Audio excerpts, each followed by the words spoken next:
હવે વાક્ય 298 છે, અનુદ્યમી રહું નહીં. અનુદ્યમી રહું નહીં એટલે ઉદ્યમ કર્યા વગર, એટલે પુરુષાર્થ કર્યા વગર ખાલી બેસી રહેવું નહીં. ખાલી બેસી રહેવાથી આ નવરું મન નખોદ વાળે. એટલે એ મનને સારા કામમાં જોડી રાખવું. એટલે કૃપાલ કે અનુદ્યમી રહું નહીં એટલે ઉદ્યમ કર્યા વગર ભાગ્યની પણ શી ખબર પડે કે મારા ભાગ્યમાં શું છે. પ્રયત્ન કરતા પણ ન મળે તો શોક કરવો નહીં, એમ પરમ કૃપાળુ દેવે જણાવ્યું છે. પ્રયત્ન તો અવશ્ય કરવો, ત્યાર પછી સિદ્ધિ ન થાય તો સમજવું કે આપણા પૂર્વકર્મનું આ ફળ છે. ઉદ્યોગરૂપી દીવાથી નસીબને શોધો. પુરુષાર્થ કરવાથી જ ભાગ્યની ખબર પડે છે. માટે આળસ કરી અનુદ્યમી રહું નહીં, આળસ કરીને પુરુષાર્થહીન બનવું નહીં. કરો સત્ય પુરુષાર્થ, સત પુરુષાર્થ. પુરુષાર્થ વગર તો કંઈ થતું જ નથી. વ્યવહારમાં પણ કોઈ પણ પદાર્થની સિદ્ધિ કરવી હોય તો ત્યાં પણ પુરુષાર્થ તો કરવો પડે. તેમ જેને આત્મકલ્યાણ કરવું હોય તો તેના માટે પણ એને પ્રશ્ન તો કરવો જ પડશે, પુરુષાર્થ તો કરવો જ પડશે. આના વિશે કૃપાળુદેવ પણ પુરુષાર્થ સંબંધી ઘણા ઠેકાણે ઘણા પત્રોમાં વચનામૃતમાં જણાવે છે. પત્રાંક આ ઉપદેશ છાયામાં કહ્યું પરમ કૃપાળુદેવે 703 પાન ઉપર કે તીર્થંકરનો યોગ થયો હશે એમ શાસ્ત્ર વચન છે, છતાં કલ્યાણ થયું નથી. તેનું કારણ પુરુષાર્થ રહિતપણાનું છે.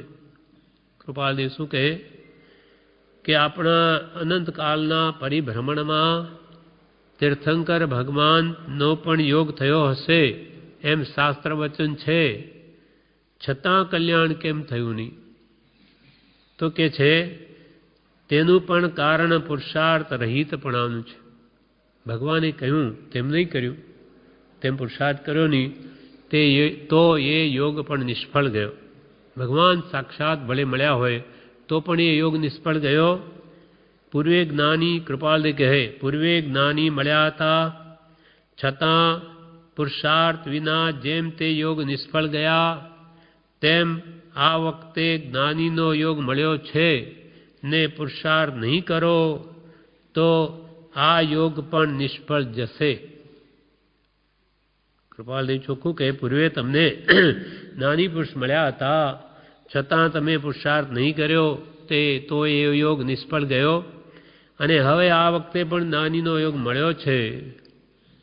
પરમાત્મા દશા તુલ્ય પુરુષનો યોગ મળ્યો છે, અને હવે પણ તમે પુરુષાર્થ નહીં કરો, એ કહે એમ નહીં કરો તો આ યોગ પણ નિષ્ફળ જશે. અનંતવાર દિન દીક્ષા, અનંતવાર આચાર્યપણું, અનંતવાર વિદ્યાભ્યાસ ભોગ ગયા તો આ ભાવ ભોગ ન જઈ શકે. જો સંપૂર્ણ જાગૃતિ ન રાખે તો આ ભાવ પણ જાય. એટલે કૃપાલ કે આ વખતે જ્ઞાનીનો યોગ મળ્યો છે અને તમે પુરુષાર્થ નહીં કરો, સત પુરુષાર્થ આત્મપ્રાપ્તિનો પુરુષાર્થ નહીં કરો તો આ યોગ પણ નિષ્ફળ જશે. માટે પુરુષાર્થ કરવો અને તો જ કલ્યાણ થશે. કૃપાલજીના વચનો માટે પુરુષાર્થ કરવો તો જ જકાર છે, જેના વગર નહીં, અને તો જ કલ્યાણ થશે. ઉપાદાન કારણ પુરુષાર્થ શ્રેષ્ઠ છે. ઉપાદાન અને નિમિત્ત બે કારણ છે. નિમિત્ત રૂપ તો આ સત્પુરુષનો યોગ, સત્સંગ, એના વચનો, આવી બધી જોગવાઈ, શરીર સ્વસ્થતા, આજીવિકાનો યોગ વગેરે બધું છે. હવે રહી ઉપાદાન કારણ પોતાનો આત્મા, એને જો બળવાન નહીં કરે, જાગૃતિ નહીં રાખે તો પછી આ યોગ પણ નિષ્ફળ જાય. ઉપાદાનનું નામ લઈ એ જે તજે નિમિત્ત પામે નહીં સિદ્ધત્વને રહે ભ્રાંતિમાં સ્થિત. એ મારા આત્માનું કલ્યાણ કરવું છે, મારા દ્વારા જ કરવાનું છે. એમાં સદગુરુ કે સત્સંગ કે આ ભક્તિ એની શી જરૂર છે? મારે મારા આત્માને સમજવાનું છે.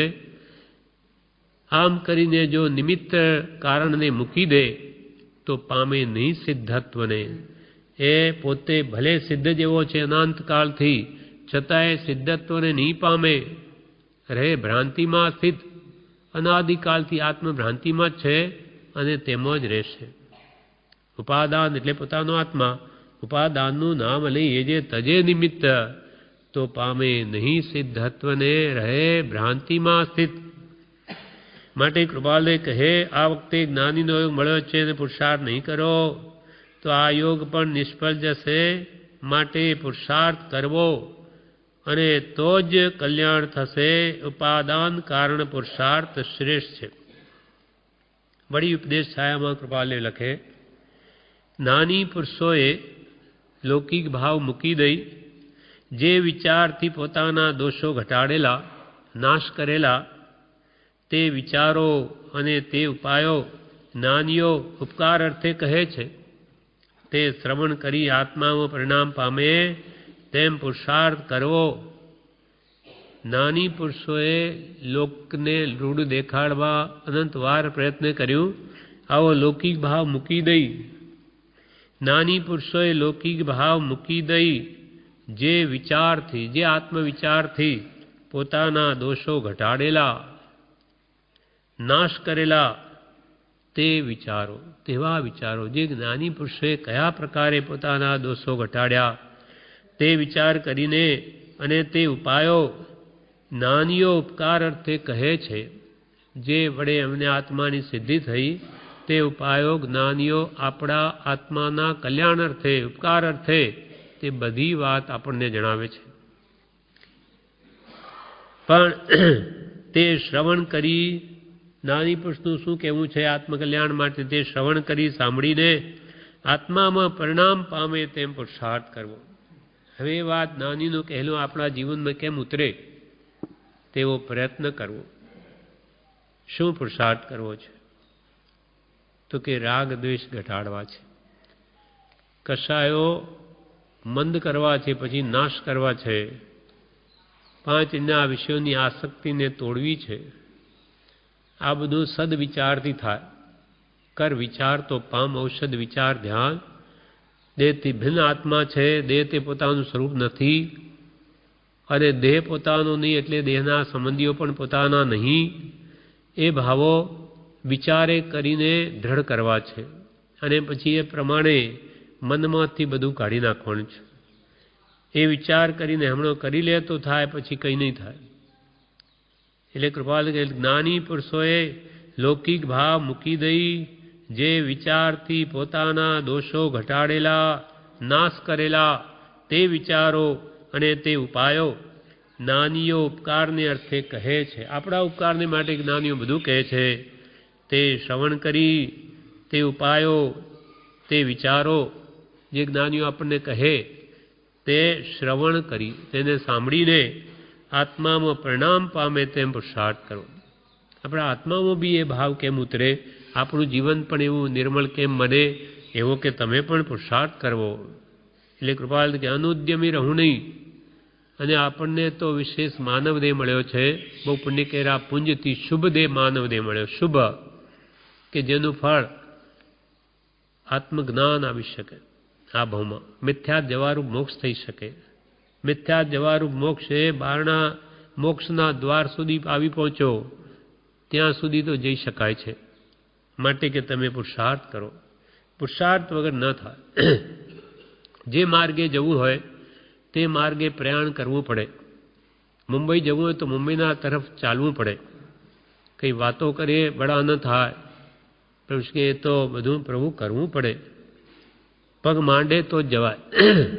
તેમ શરૂઆત કરે તો ધીમે ધીમે બધું જ થાય. તે શ્રવણ કરી આત્મામાં પરિણામ પામે તેમ પુરુષાર્થ કરવો. વળી 724 પાન પર કૃપાલદેવ ઉપદેશ છાયામાં લખે છે આત્મા પુરુષાર્થ કરે તો શું ન થાય. આત્મા પુરુષાર્થ કરે તો શું ન થાય.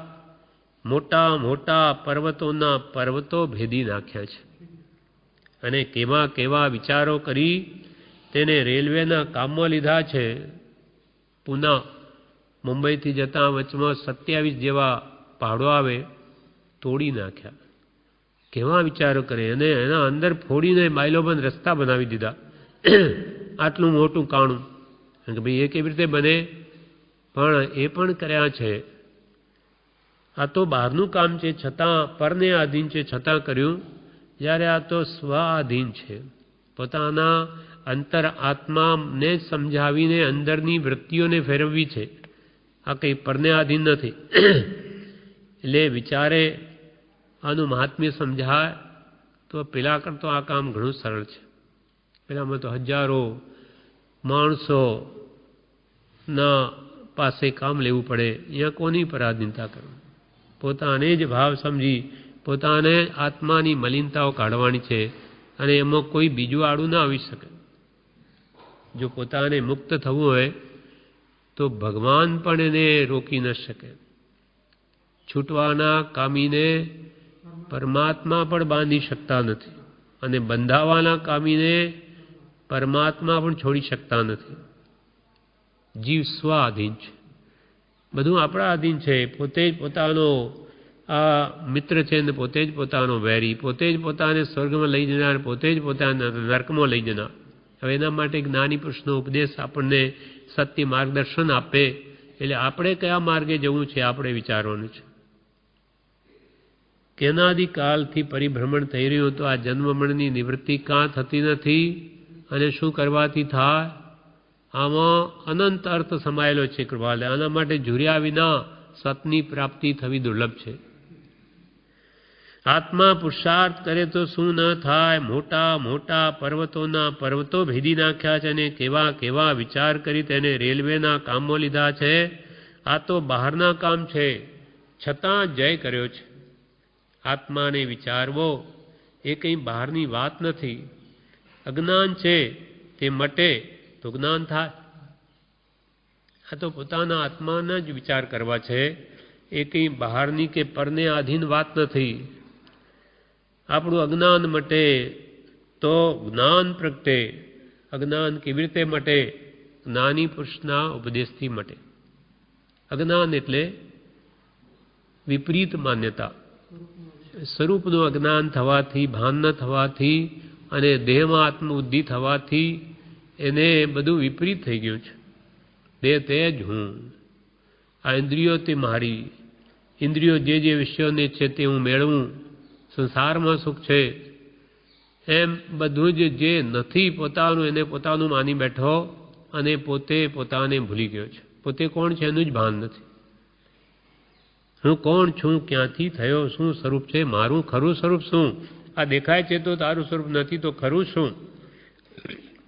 શુદ્ધ ચૈતન્ય સ્વરૂપ અવિનાશી એવો આત્મા છું, એમ સદગુરુ બતાવે છે. માટે આપણને તો એ ખબર નથી હું કોણ છું. સદગુરુના ઉપદેશથી આવ્યો પૂરો ભાન. નિજ પદ નિજ માહી લયું, દૂર થયું અજ્ઞાન, ભાસ્યું નિજ સ્વરૂપ તે શુદ્ધ ચેતના રૂપ. અજર, અમર, અવિનાશી ને દેહાતીત સ્વરૂપ, એવું તો આપણું સ્વરૂપ છે.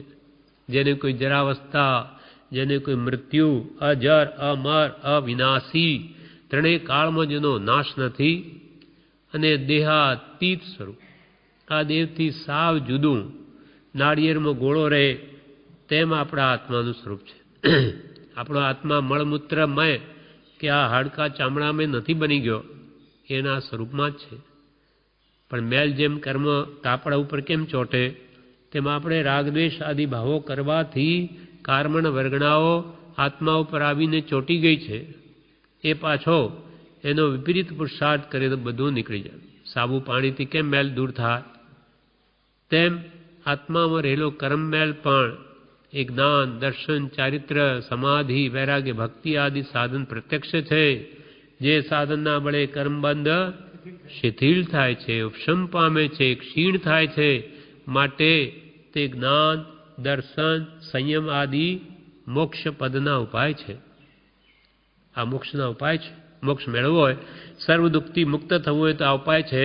એટલે કે અનુદ્યમી રહું નહીં, અર્થાત આવો પુરુષાર્થ કરું. એટલે આવો પુરુષાર્થ કરીને મારા આત્માને આ જન્મ જરા મરણથી મુક્ત કરું. કેમ કે આવી જોગવાઈ વાર વાર નથી મળતી, અવસર બેર બેર નહીં આવે. એમ વળી કૃપાલદેવ કહે છે, એ જ ઉપદેશ સાહેબમાં જ કહ્યું 5772 ઉપર તમારે કોઈ પ્રકારે ડરવા જેવું નથી. હા વેકેન્સ સાર બરોબર 772 પાન થયા. એટલે તમારે કોઈ પ્રકારે ડરવા જેવું નથી. વચનામૃતમાં શું કહે કૃપાલે? તમારે કોઈ પ્રકારે ડરવા જેવું નથી, કારણ કે તમારે માથે અમારા જેવા છે, તો હવે તમારા પુરુષાર્થને આધીન છે. અમે તમને માર્ગદર્શક ભૂમિઓ હોય તેમ બધું બતાવવા તૈયાર છે, પણ ચાલવું તો તમારે જ પડશે.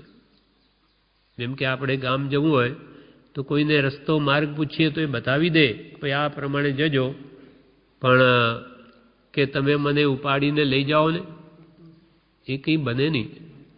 ચાલવું તો તમારે જ પડશે. એમ જ્ઞાની આપણને કહે છે કે અમારા જેવા તમારે માથે છે, તમને માર્ગદર્શક ભૂમિયા મળ્યા છે, તો હવે તો ચાલો. તો તમે આ સંસારરૂપી જંગલથી પાર ઉતરી જાઓ અને રાજમાર્ગે ચઢી જાઓ, તો સીધા મોક્ષે પહોંચી જાઓ. તમારે કોઈ પ્રકારે ડરવા જેવું નથી, કારણ કે તમારે માથે અમારા જેવા છે, તો હવે તમારા પુરુષાર્થને આધીન છે. અમે જાણીએ છીએ કે મોક્ષ માર્ગ કયો છે, કેવી રીતે જવાય, તો હવે તમારે શું કામ ડરવા જેવું છે? શ્રદ્ધા રાખો, વિશ્વાસ રાખો, તો તમને ઠેઠ પહોંચાડી દઈશું.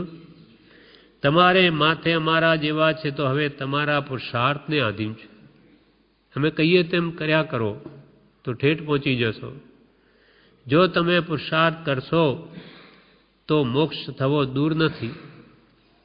મોક્ષ પ્રાપ્ત કર્યો તે બધા મહાત્મા પ્રથમ આપણા જેવા મનુષ્ય હતા, અને કેવળ જ્ઞાન પામ્યા પછી પણ સિદ્ધ થયા પહેલાં દેહ તો તેને તે જ રહે છે. એટલે મોક્ષ પ્રાપ્ત જેણે જેણે કર્યો, અનંતા સિદ્ધો થઈ ગયા પૂર્વે, એ બધા મહાત્માઓ પહેલાં તો આપણા જેવા મનુષ્ય જ હતા, અને આપણા કરતો બી હલકી ગતિઓમાં હતા. આપણે તો મનુષ્ય છીએ. જ્યારે ભગવાન મહાવીર સ્વામી તો સિંહના ભોમમાં હતા, પાર્શ્વનાથ ભગવાન હાથીના ભોમમાં હતા. ત્યાંથી એ જ્ઞાન પામીને આગળ વધીને તીર્થંકર બની ગયા.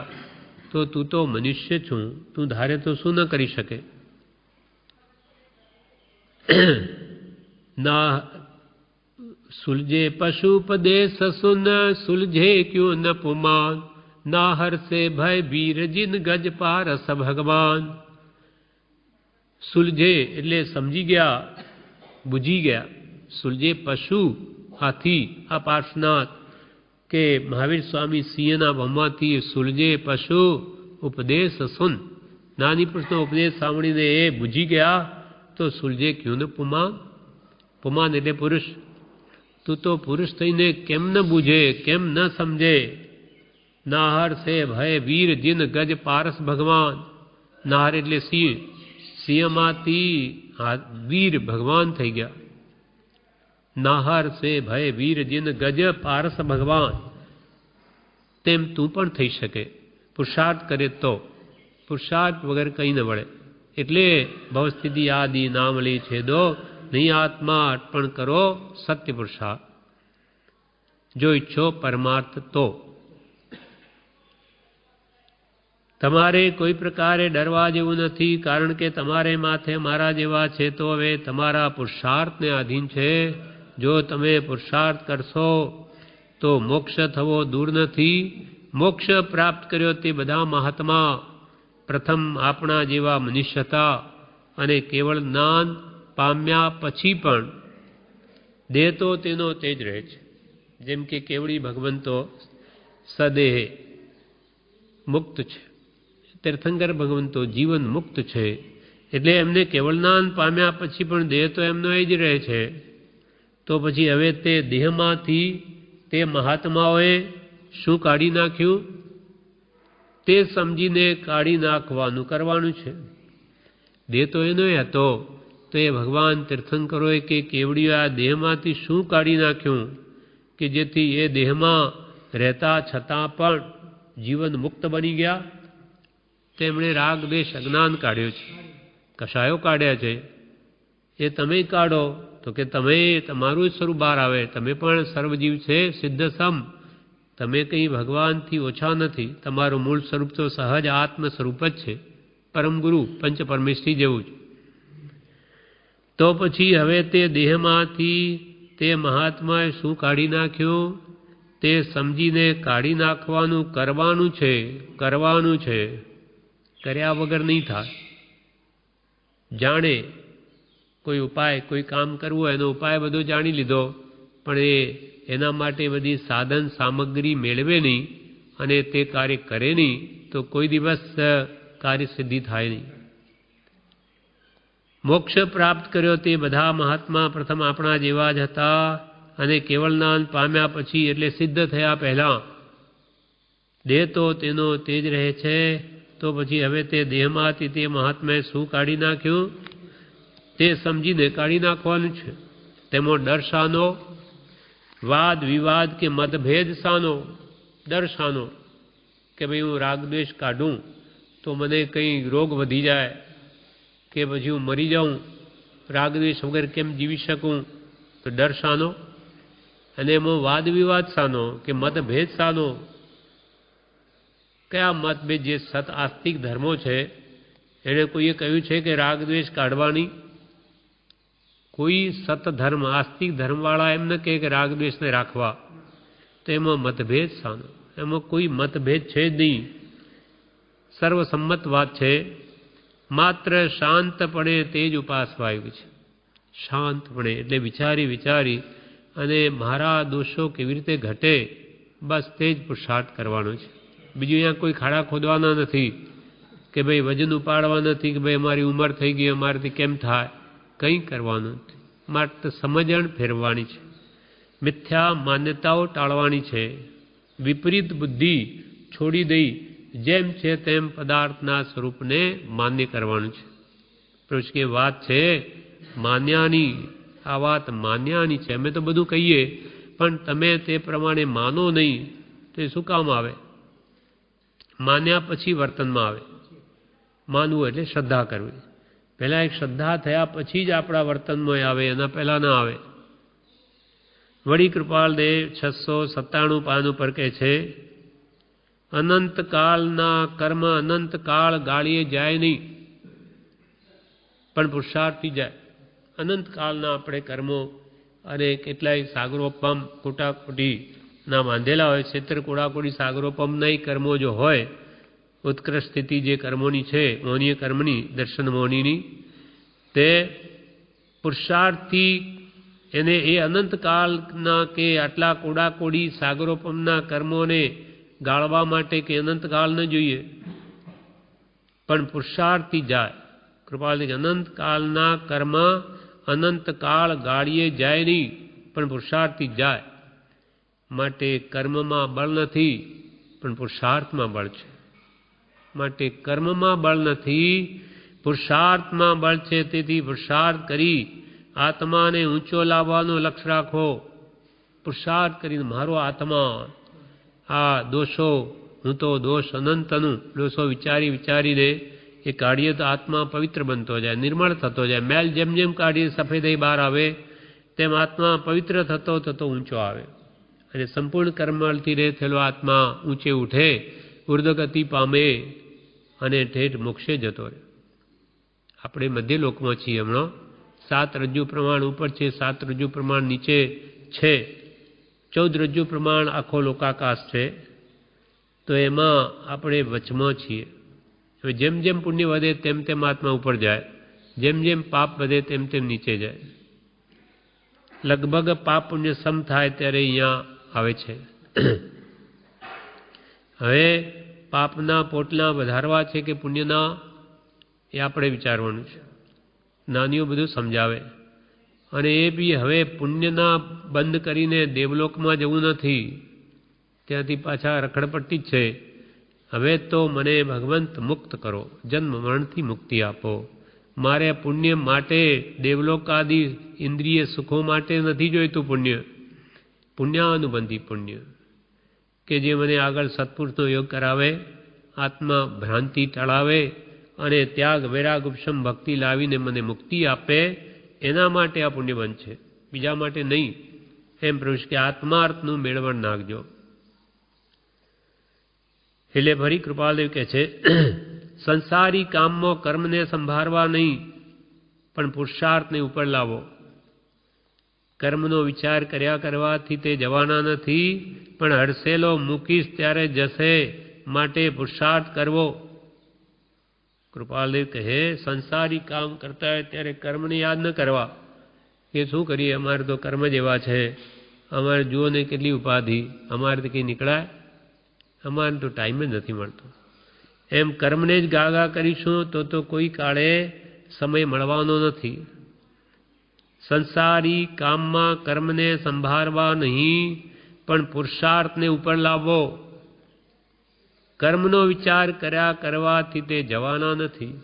કર્મોને યાદ કર્યા કરીશું, એથી કરીને એ કંઈ દયા આવે નહીં, એ તો જડ છે અને એ જવાના નથી. પણ હડસેલો મૂકીશ ત્યારે જશે, માટે પુરુષાર્થ કરવો. પુરુષાર્થ કરીને કર્મ છે જ નહીં એમ ગણીને પ્રત્યેક ધર્મ સેવ્યા જવો. કૃપાલે કે તેમ છતાં કર્મ નડે, પૂરું કર્મ નડે તો શોક કરવો નહીં. કૃપાલ કે કર્મ છે જ નહીં એમ કરીને તું પુરુષાર્થ કર. છતાં પૂર્વે બાંધેલા કર્મ વિશેષ હોય તો નડે પણ ખરા, તો શોક કરવો નહીં. વળી 697 પાન ઉપર વચનામૃતમાં કૃપાલદેવ કહે છે, અનાદિકાલના અજ્ઞાનના લીધે જેટલો કાળ ગયો તેટલો કાળ મોક્ષ થવા માટે જોઈએ નહીં, કારણ કે પુરુષાર્થનું બળ કર્મો કરતાં વધુ છે. અનાદિકાળથી અજ્ઞાનના કારણે આટલો અનંત કાળ, ક્ષણ ક્ષણ જતાં અનંત કાળ વહી ગયો, છતાં સિદ્ધિ થઈ નહીં. હવે મોક્ષ થવા માટે કંઈ અનંતકાળ ન જોઈએ, કારણ કે પુરુષાર્થનું બળ તે કર્મો કરતાં વધુ છે. કેટલાય જીવો તો 2 ઘડીમાં મોક્ષ કરી ગયા છે. ગસુકુમાર જેવા કૃપાલ કે કેટલાક જીવો તો 2 ઘડીમાં કલ્યાણ કરી ગયા છે. સમ્યક દ્રષ્ટિ જીવ ગમે ત્યાંથી આત્માને ઊંચો લાવે, એની દ્રષ્ટિ સમ્યક થઈ ગઈ, સવડી, તે તો ગમે ત્યાંથી પણ એ આત્માને ઊંચો લાવે. અર્થાત સમ્યક તો આવીએ જીવની દ્રષ્ટિ ફરી જાય. સત્પુરુષના વચન બળે સાચી શ્રદ્ધા આવી જાય જ્યારે ત્યારે એની દ્રષ્ટિ જ ફરી જાય, સમ્યક દ્રષ્ટિ થઈ જાય. સવડી દ્રષ્ટિ આપણી મિથ્યા દ્રષ્ટિ છે, તે જેમ છે તેમ પદાર્થને જોતી થઈ જાય. નાની પુરુષના ઉપદેશના વડે, એના આશ્રય, એની કૃપાથી.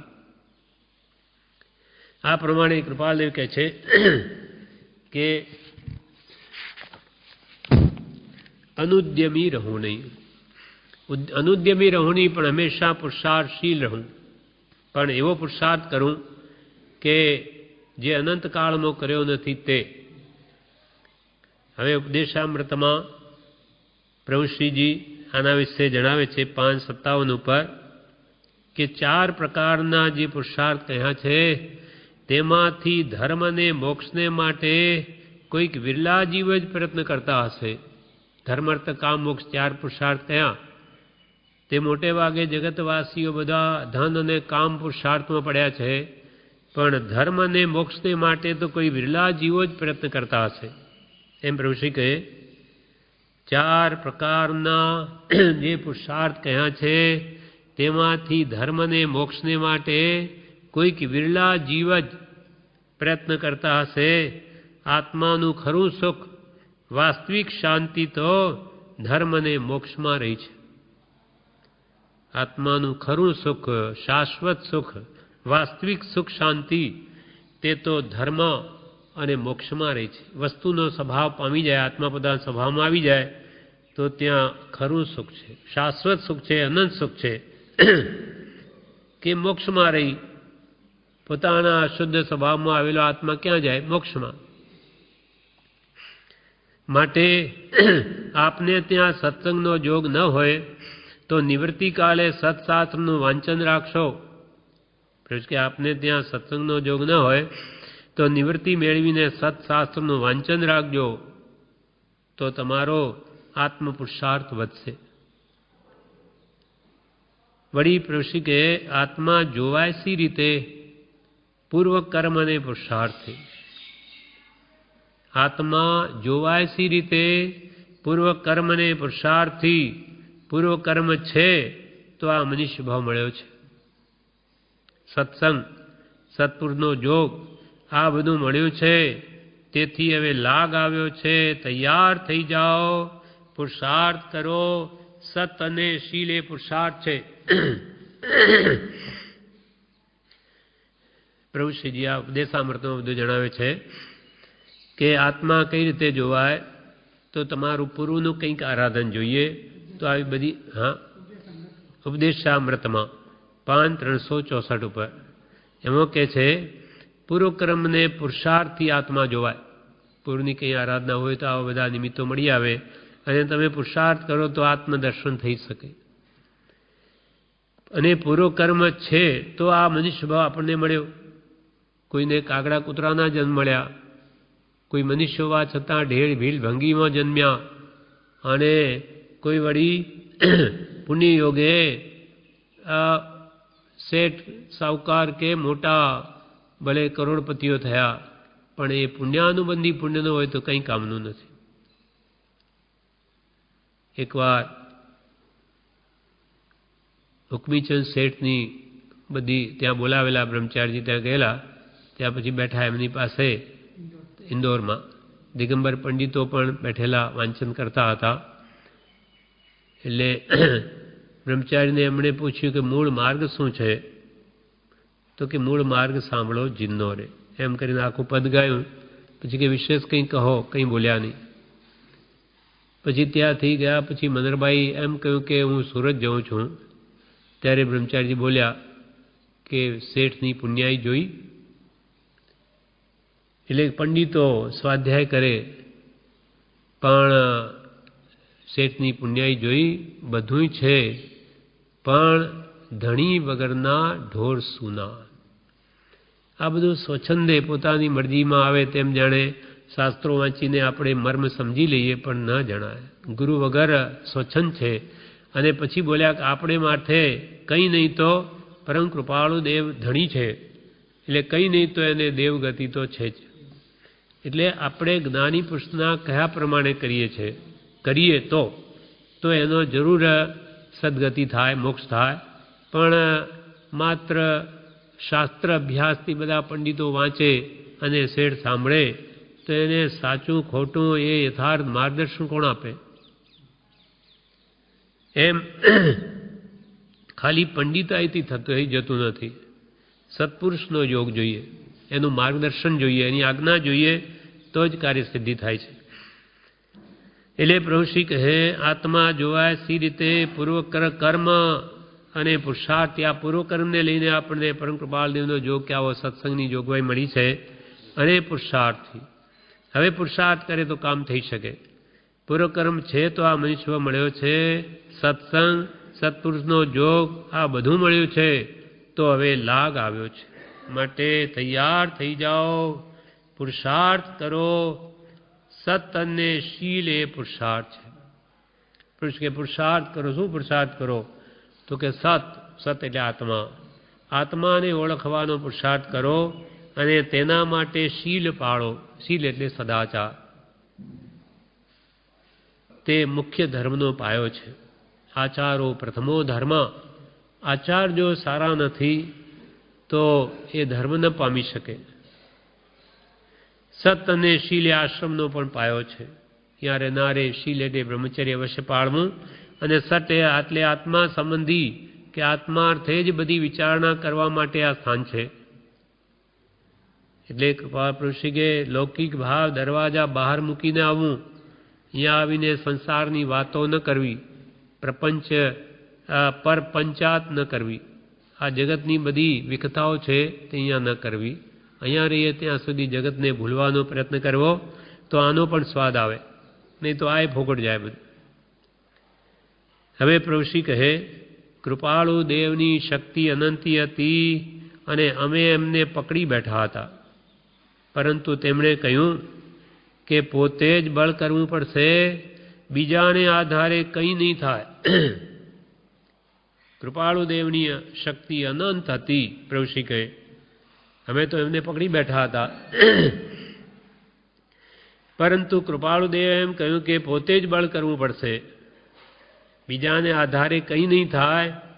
પોતાનો આત્મા છે તે જ આધારરૂપ છે, તે સર્વ દુઃખ સુખ પ્રાપ્ત કરાવનાર છે. બીજા પર આધાર રાખી બેસી રહે કંઈ નહીં વળે. પ્રભુશ્રી એકવાર ઉપદેશમાં બોલ્યા, કરશે તારો ભા કરશે ભાઈ. તો મુમુક્ષુ કહે કે તમે અમારા ભા કરી આપો, તમે અમારા ભાઈ મારું કરી આપો.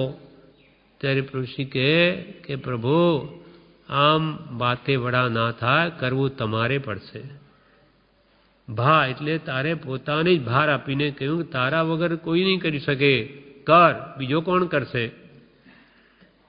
એમ અમે તો માર્ગદર્શન આપીએ છીએ, પણ તમારે તે પ્રમાણે કરવું પડશે.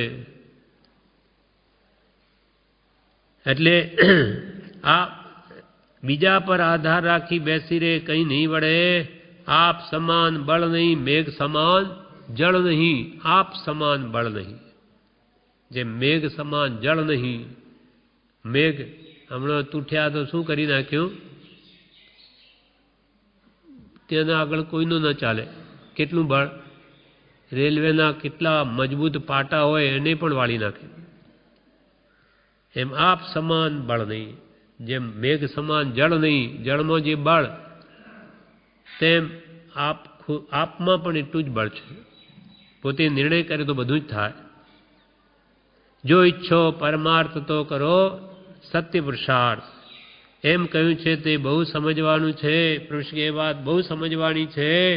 બળ, પુરુષાર્થ, વિચાર, સમજણ કરી પોતે જ પોતાને છોડાવવાનો છે. પોતાનું જ બળ વાપરી, પોતાનો જ પુરુષાર્થ વધારી, પોતે જ ઊંડો વિચાર કરી, પોતાની સમજણ ફેરવી અને પોતાના આત્માને પોતાને છોડાવવાનો છે. બળ, પુરુષાર્થ, વિચાર, સમજણ કરી પોતે જ પોતાને છોડાવવાનો છે. સંસારના સુખ પણ આત્મા કંઈક પુરુષાર્થ કરે છે ત્યારે પામે છે. સંસારના સુખ એટલે ભૌતિક સુખ, ઇન્દ્રિય સુખ, તે પણ આપણો આત્મા પુરુષાર્થ કરે છે ત્યારે પામે છે. સંસારના સુખ પણ આત્મા કંઈક પુરુષાર્થ કરે છે ત્યારે પામે છે, કોઈ બીજાના બળથી નથી મળતું. તેમજ મોક્ષને માટે પણ પોતે પુરુષાર્થ કરવાનો છે. મુક્તિ મેળવી હોય તો પોતે જ પુરુષાર્થ કરવાનો છે. કૃપાળુ દેવે પોતે કેવો પુરુષાર્થ કર્યો હતો, અન્ય જ્ઞાનીઓએ શું શું કર્યું. તેમણે કહ્યું તેમ દેહાધ્યાસ મૂકો, મન વચન કાયાના યોગથી નિવર્તો, સંકલ્પ વિકલ્પ રહિત થાઓ, રાગ દ્વેષ ઇષ્ટા નિષ્ઠ છોડો.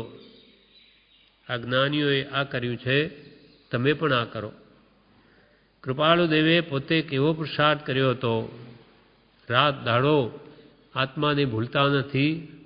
અન્ય જ્ઞાનીઓ પણ શું શું કર્યું તેને યાદ કરી તમે પણ તેવી રીતે દેહાધ્યાસને મૂકો અને મન વચન કાયાના યોગથી નિવર્તો. તમારા સ્વસ્વરૂપમાં રમણતા કરો, સંકલ્પ વિકલ્પથી રહિત થાઓ. આ બંધન કરાવે. એક તો સંકલ્પ વિકલ્પ તત્ક્ષણ દુઃખી કરે આપણને, અને પાછા કર્મના બંધન કરાવે જેના ફળ આગળ ભોગવા પડે. માટે કે જે થાય તે જોવા કરો, સંકલ્પ વિકલ્પ ન કરો. સંકલ્પ વિકલ્પ રહિત થાઓ, રાગ દ્વેષ ઇષ્ટ અનિષ્ટ છોડો.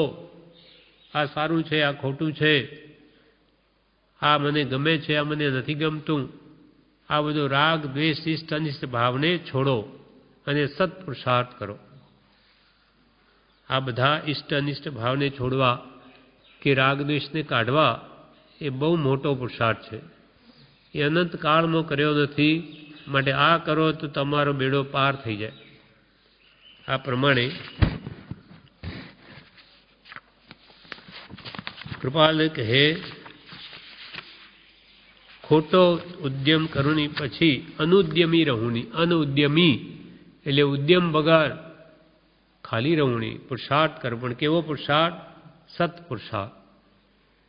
આના વિશે આપણે પરમ કૃપાળુદેવના વચનામૃતમાંથી અને ઉપદેશામૃતમાંથી વાંચ્યું.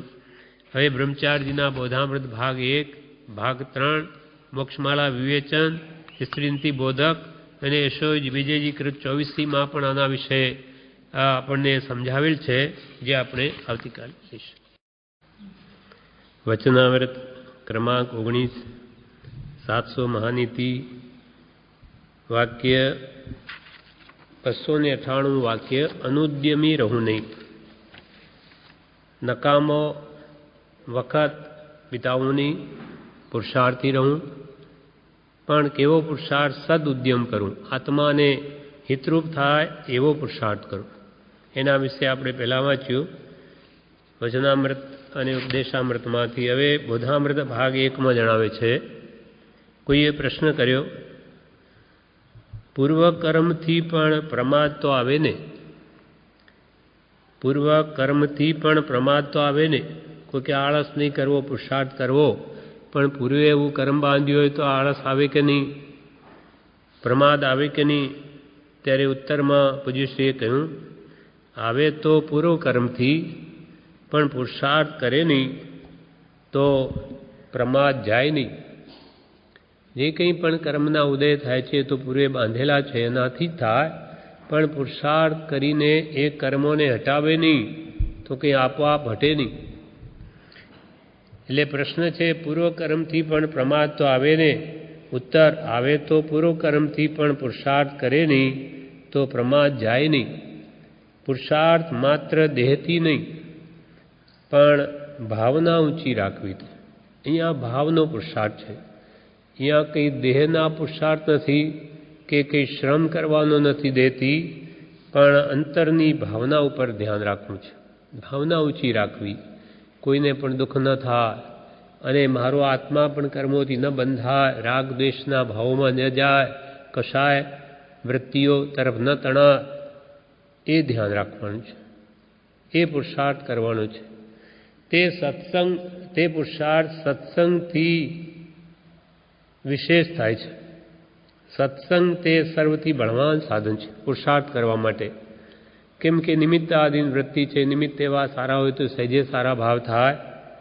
એટલે પોતે જો પુરુષાર્થ ન કરે અને કહે કે કર્મ છે તો કોઈ મોક્ષે જાય નહીં, કે શું કરું, અમારા તો કર્મ જ એવા, અમારાથી વિશેષ ન થઈ શકે, તો કોઈ આજ દિવસ સુધી મોક્ષે ગયા ન હોત. કેમ કે જૂના કર્મ ભોગવે ને નવા બાંધે, એટલે એનો નિવૃત્તિ ક્યારે થાય? એટલે અકામ નિર્જરાથી કામ ન થાય, સકામ નિર્જરા જોઈએ.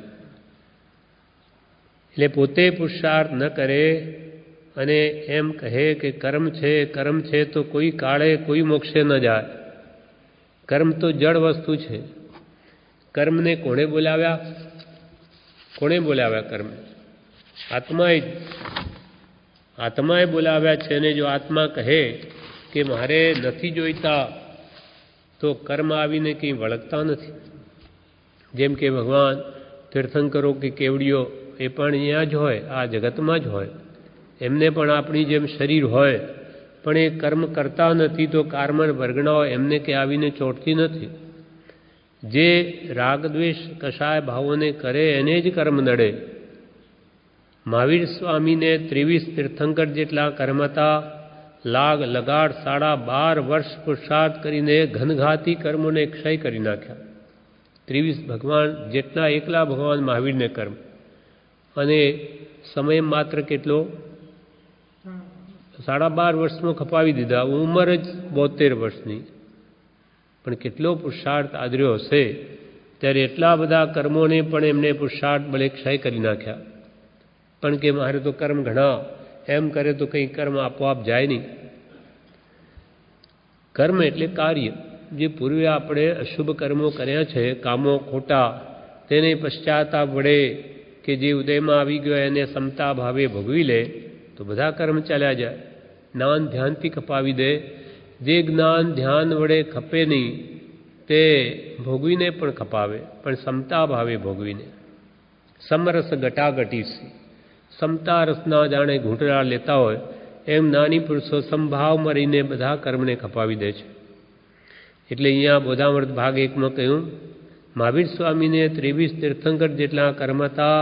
લાગ લગાડ 12.5 વર્ષ પુરુષાર્થ કરીને ઘનઘાતી કર્મોને ક્ષય કરી નાખ્યા.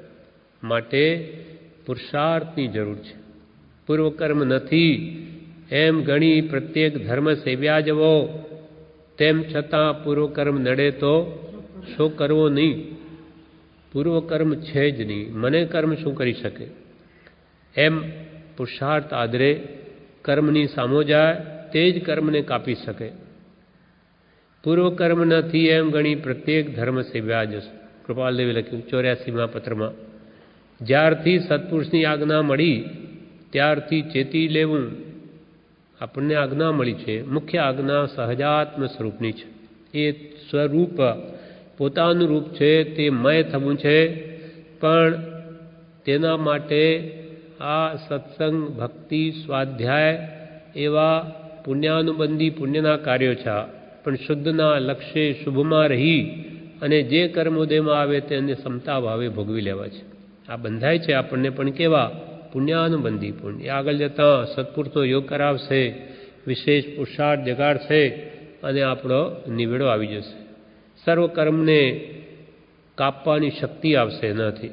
એટલે એ કારણ છે નિશ્ચય સમ્યક દર્શનનું. એટલે આ ભક્તિ સત્સંગને પણ કારણમાં કાર્યનો આરોપ કરીને એને પણ ધર્મ કહ્યો. એ ધર્મ પ્રગટાવશે. એટલે પૂર્વકર્મ નથી એમ ગણીને પ્રત્યેક ધર્મ સેવ્યા જવો. અને જ્યારથી સત્પુરુષની આજ્ઞા મળી ત્યારથી તો મંડી પડવું. હવે મને સત્પુરુષની આજ્ઞા મળી છે તો એમાં જ રહેવું, તો જરૂર કાર્યનો નિવેડો આવે.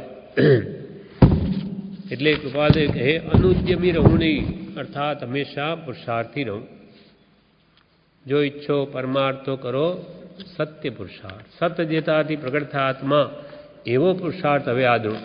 અનંતકાળમાં કર્મ બંધા એવા પુરુષાર્થો ઘણા કર્યા, પણ હવે કર્મથી બંધાવું નથી. હવે તો છૂટે કેમ એવો પુરુષાર્થ કરવો છે.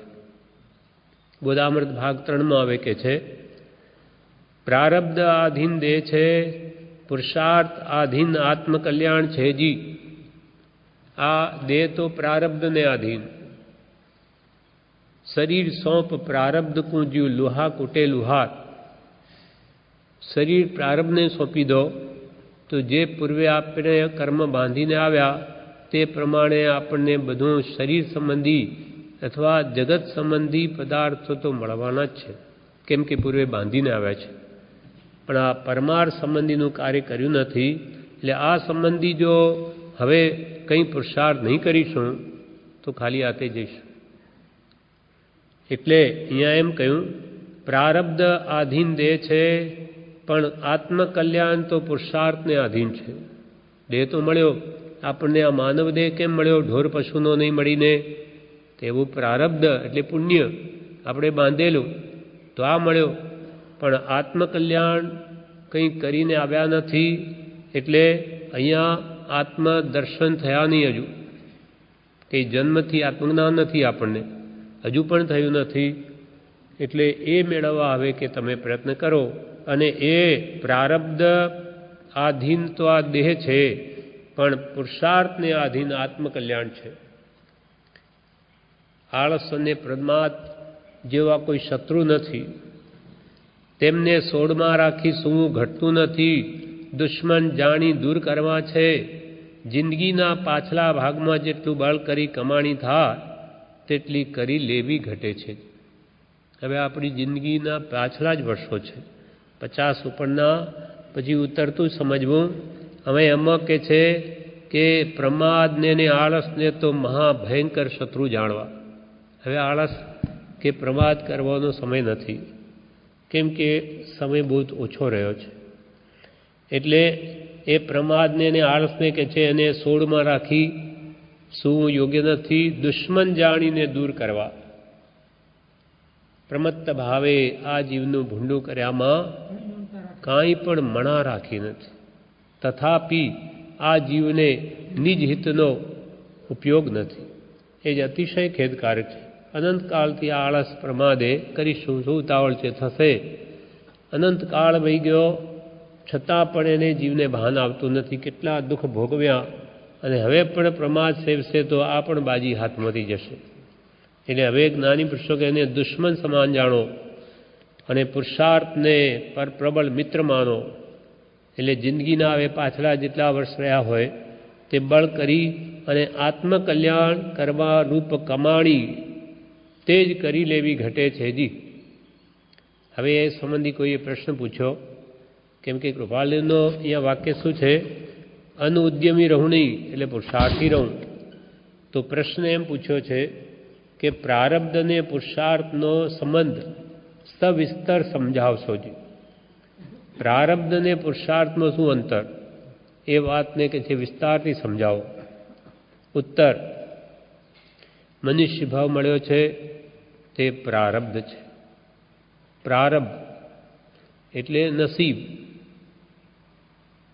આપણા બાંધેલા કર્મો પૂર્વે બાંધેલા તેને આ ભાવમાં પ્રારબ્ધ કહેવામાં આવે છે. એટલે મનુષ્ય ભાવ મળ્યો બહુ પુણ્ય કેરા, પુંજથી શુભ દેહ માનવનો મળ્યો. આપણને તો શુભ દેહ મળ્યો છે. શુભ એટલે જે દેહ વડે શુભ કાર્ય કરી શકા એવી બધી જોગવાઈ મળી છે. મનુષ્ય ભાવ મળ્યો છે તે પ્રારબ્ધ છે. બહુ પુણ્ય કેરા, પુંજથી શુભ દેહ માનવ નો મળ્યો તો એ અરે ભવચક્રનો આટો નહીં એકે ટળ્યો.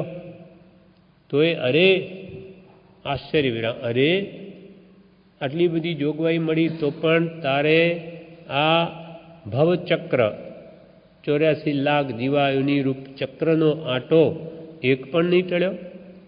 એટલે કે કંઈ પણ એ આંટાઓને ઘટાડવા તે પુરુષાર્થ નહીં કર્યો. કોણ કરશે બીજું? પોતે જ કરશે.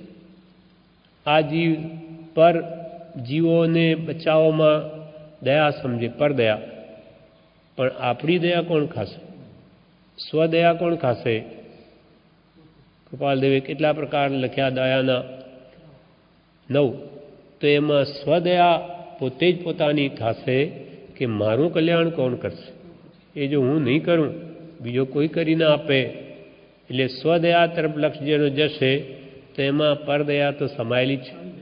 કેમ કે પોતાના આત્માની જે દયા ખાશે એ કોઈ પણ બીજા જીવને કદી પણ દુઃખ ના આપે. મન વચન કાયાથી કોઈને દુઃખ ના આપે. એટલે સ્વદયા તરફ જ્ઞાનીઓ કે લક્ષ્ય આપો તો આ ભમો જન્મ મરણનો નિવડો આવી જાય. એટલે તો એ અરે ભવચક્રનો આંટો નહીં એકે ટળ્યો. ત્યાં પુરુષાર્થની ખામી બતાવી. પુરુષાર્થ નહીં કર્યો માટે ભવચક્રનો આંટો નહીં ટળ્યો. જીવે પૂર્વે પુરુષાર્થ તો કરેલો, પુણ્યાદિ બાંધેલા તે અત્યારે પ્રારબ્ધના નામથી ઓળખાય છે. આગલા ભાવમાં આપણે કંઈ પુરુષાર્થ કર્યો, પુણ્ય બાંધ્યું, તેને આ ભાવમાં આપણે બે પ્રારબ્ધ કહીએ છીએ કે અમારા નસીબ છે એટલે આ બધું અમને મળી આવ્યું. પણ ભવિષ્યનું શું? આનું આ કંઈ પુણ્ય બધે સાથે ના આવે, અહીંયા જ પૂરું થઈ જાય તો ભોગવાય છે. નવું ન બાંધીએ તો આ પુણ્ય પૂરું થઈ જશે. તે ભાવમાં તેનું નામ પુરુષાર્થ હતું. એટલે આગલા ભાવમાં જે આપણે પ્રયત્ન કર્યા, શુભ કામ કર્યા, ભક્તિ, સ્વાધ્યાય, સત્સંગ કે કોઈ પણ સારા કામો કર્યા, તે ભાવમાં તેનું નામ પુરુષાર્થ હતું. અને તે જ કાર્ય, તે જ આગલા ભાવનો પુરુષાર્થ, તેને આ ભાવમાં પ્રારબ્ધ કહેવામાં આવે છે. હવે આ ભાવમાં કરેલો પુરુષાર્થ તે આવતા ભાવનું પ્રારબ્ધ કહેવાશે. એટલે પુણ્યાદિ બાંધેલા તે અત્યારે પ્રારબ્ધના નામથી ઓળખાય છે. તે ભાવમાં તેનું નામ પુરુષાર્થ હતું. માત્ર કાળ ભેદ છે. એ આગલા ભાવની વાત છે. એટલે એને પુરુષાર્થ કહેવાય. આ ભાવમાં તે જ તેનું પુરુષાર્થનું જે ફળ આવ્યું તેને આપણે પ્રારબ્ધ કહીએ છીએ. માત્ર કાળ ભેદ છે. બીજા ભાવોમાં પુણ્ય બાંધવાનો પુરુષાર્થ કર્યો તો મનુષ્ય ભાવ મળ્યો. બધાને કેમ ન મળ્યો? આ એકેન્દ્રી, ઝાડ પાન, બેન્દ્રી, તેન્દ્રી, ચોરેન્દ્રી કેટલા જીવો છે, અનંત જીવો છે. કેમ એમને મનુષ્ય ભાવ ન મળ્યો? તે એમને એવો સત પુરુષાર્થ ન કર્યો. બીજા ભાવોમાં પુણ્ય બાંધવાનો પુરુષાર્થ કર્યો તો મનુષ્ય મળ્યો. જેણે પુરુષાર્થ નહોતો કર્યો તે કીડી કાગડા કૂતરા રૂપે અવતર્યા છે. જેણે પુરુષાર્થ નહીં કર્યો તે આ ભાવમાં કીડી કાગડા ઈયળ મકોડા કે બીજે અનેક યોનિઓ 84 લાખ તે રૂપે જન્મ્યા છે. પહેલાના પુરુષાર્થના ફળને અહીં પ્રારબ્ધ કહે છે. જે મોક્ષ થાય તેવો પુરુષાર્થ અત્યારે કરે છે તે જ ખરા પુરુષાર્થી છે. જે મોક્ષ થાય તેવો પુરુષાર્થ કરે સત્પુરુષાર્થ. આ બમાં એવું કરે મોક્ષ ક્યારે થાય? 8 પ્રકારના કર્મોનો અંત આવે ત્યારે નષ્ટ કરે બધા કર્મોને. કર્મરૂપી જંજીર રેથી નીકળે આત્મા. જંજીર એટલે સાંકળ. અષ્ટકર્મરૂપી સાંકળથી આપણો આત્મા બંધાયેલો છે.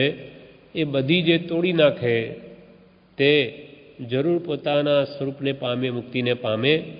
એટલે કર્મોને કાપે, નવા ન બાંધે, જૂનાને પુરુષાર્થ બળે પશ્ચાતાપથી અને જ્ઞાન ધ્યાનથી તોડી નાખે તો પૂર્વના કર્મો પણ ખપી જાય, ખલાસ થઈ જાય. એ કોનો કેટલો પુરુષાર્થ છે એ બધાનું જુદું જુદું છે.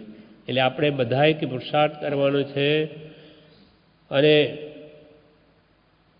પુરુષાર્થ કોને કયો સાચો? જેણે જે મોક્ષ થાય તેવો પુરુષાર્થ અત્યારે કરે છે તે જ ખરા પુરુષાર્થી છે. તેના ભવ કપાય છે. સંસારમાં બધા પુરુષાર્થ તો બધા જ કરે, કોણ નવરા છે? બધાને કહ્યું તો બહુ કામ છે, બધા જ જાણે કોઈને કોઈ કામમાં લાગેલા, પણ એ બધો અસત પુરુષાર્થ. સંસાર સંબંધી કે ભૌતિક પદાર્થો ધનાદિ મેળવવા માટે જે પુરુષાર્થ કરવામાં આવે તેનાથી કંઈ ભવ કપાય નહીં, પણ ભવ વધે. કેમ કે નિમિત્તે 18 પાપસ્થાનક સેવે, રાગ દ્વેષ કામ ક્રોધાદિ ભાવો કરે, લોભ કરે, કષાયો કરે, ઝઘડા કરે, એકબીજા પ્રત્યે દ્વેષ ભાવ કરે કે કોઈ પ્રત્યે રાગ કરે, એટલે નવા નવા જ કર્મજીવ બાંધે છે. તે અસત પુરુષાર્થ છે. એથી ભવ કપાય નહીં. પણ જે સત્પુરુષાર્થ કરીને ભવને કાપે તે જ સત્પુરુષાર્થ છે.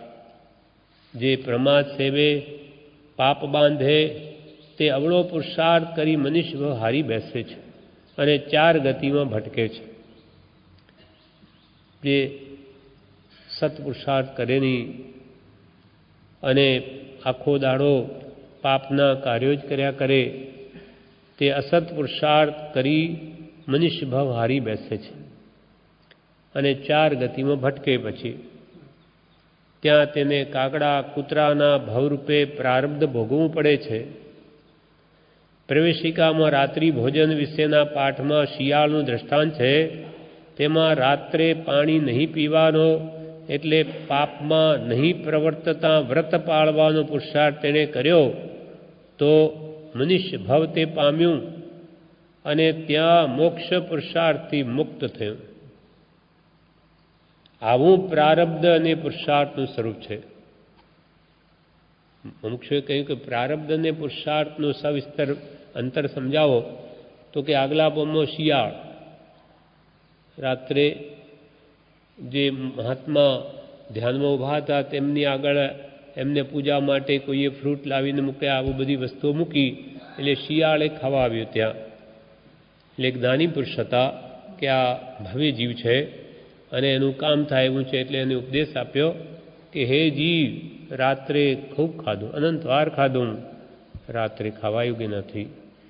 હવે રાત્રિ થઈ ગઈ, જવા આવી છે, લગભગ સમય હતો, થોડો પ્રકાશ હતો. એટલે એને આ વિચાર કરીને એ પાણી પીવા જાય છે અંદર, કે ત્યાં તો અંધારું જોયું. એટલે બહાર આવીને જુએ તો અજવાળું. એટલે એને થયું કે અરે અહીંયા તો અજવાળું છે, અંદર જોઈએ તો વધારે અંધારું. એમ કરતાં કરતાં રાત જ પડી ગઈ અને પાણી પી ન શક્યું. એટલે રાત્રિ પાણી ન પીવાથી એવો નિયમ એ મહાત્માએ આપ્યો, એને લીધો, પ્રાણ છોડી દીધા, પણ પાણી ન પીધું. તો જ્ઞાની પુરુષ કે એને કેવો પુરુષાર્થ કર્યો? સત્પુરુષાર્થ. તો એ ભમા એ શિયાળ મરી રે પ્રીતિંકર શેડ થાય છે. શેઠના ઘરે પુત્ર રૂપે જન્મે અને ત્યાં ભગવાન મહાવીરનો યોગ થતાં દીક્ષા લઈ કેવળ જ્ઞાન પામીને તે જ ભવમાં મોક્ષે જતા રહે છે. તો જે પુરુષાર્થ કર્યો આગલા ભવમાં એનો પુરુષાર્થ તે આ ભવમાં એનું પ્રારબ્ધ બની ગયો. આ ભવમાં પ્રીતિંકર શેઠ બન્યા. કેવી રીતે બન્યા? તો કે આગલા ભવને એમનો પુરુષાર્થ જ્ઞાનીની આજ્ઞા આરાધી, એમાં આચના આવવા દીધી તો એ પામ્યા. એટલે આ પ્રવેશિકામાં આખી મોટી કથા આપેલી છે.